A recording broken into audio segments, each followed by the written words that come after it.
NEET UG പരീക്ഷയിൽ ഗുജറാത്തിലെ പരീക്ഷാ കേന്ദ്രത്തിൽ നടന്നത് വൻ ക്രമക്കേട്. ഇന്ന് പുറത്തുവിട്ട പരീക്ഷാ ഫലത്തിൽ ഗുജറാത്തിലെ കേന്ദ്രത്തിൽ പരീക്ഷ എഴുതിയതിൽ 85% പേരും യോഗ്യത നേടി. 200-ലധികം പരീക്ഷാർത്ഥികൾ 600-ന് മുകളിലും 12 പേർ 700-ന് മുകളിലും മാർക്ക് നേടി. യോഗ്യത നേടിയത് രാജ്കോട്ടിലെ RK യൂണിവേഴ്സിറ്റി ഓഫ് എഞ്ചിനീയറിംഗിൽ പരീക്ഷ എഴുതിയവർ.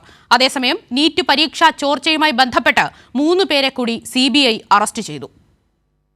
നീറ്റ് പരീക്ഷാ ക്രമക്കേടിൽ പ്രതിഷേധം വ്യാപകമായിരിക്കെ പരീക്ഷ എഴുതിയ മുഴുവൻ വിദ്യാർത്ഥികളുടെ മാർക്കുകൾ പരീക്ഷാ കേന്ദ്രങ്ങളുടെ അടിസ്ഥാനത്തിൽ പ്രസിദ്ധീകരിക്കണമെന്ന സുപ്രീം കോടതി ഉത്തരവിന് പിന്നാലെയാണ് NTA പരീക്ഷാ ഫലങ്ങൾ വെബ്സൈറ്റിൽ പ്രസിദ്ധീകരിച്ചത്.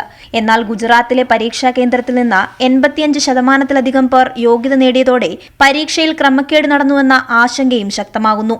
ഗുജറാത്ത് രാജ്കോട്ടിലെ RK യൂണിവേഴ്സിറ്റി ഓഫ് എഞ്ചിനീയറിംഗിൽ പരീക്ഷ എഴുതിയവരിൽ 80% പേരും യോഗ്യത നേടിയെന്ന് തെളിയിക്കുന്നതാണ് ഫലങ്ങൾ.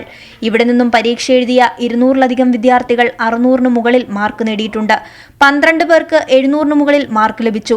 ഒരാൾക്ക് 720 മാർക്ക് ലഭിച്ചപ്പോൾ 2 പേർക്ക് 710-ഉം 4 പേർക്ക് 705-ഉം മാർക്കുകൾ ലഭിച്ചു.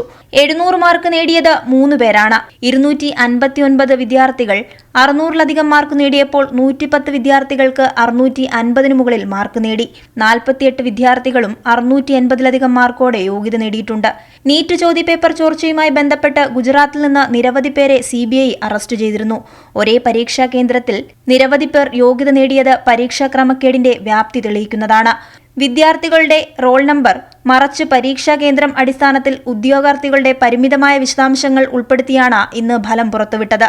ജൂലൈ 22-ന് നീറ്റ് ഹർജി പരിഗണിക്കാനിരിക്കെ പരീക്ഷകളിൽ വ്യാപക ക്രമക്കേട് നടന്നിട്ടില്ലെന്നും ടെലഗ്രാം വഴിയുള്ള ചോർച്ചകൾ വ്യാജമായി സൃഷ്ടിച്ചതെന്നുമുള്ള കേന്ദ്ര സർക്കാരിന്റെയും NTAയുടെയും വാദം പൊളിക്കുന്നതാണ് ഇന്ന് പുറത്തുവന്ന ഫലങ്ങൾ.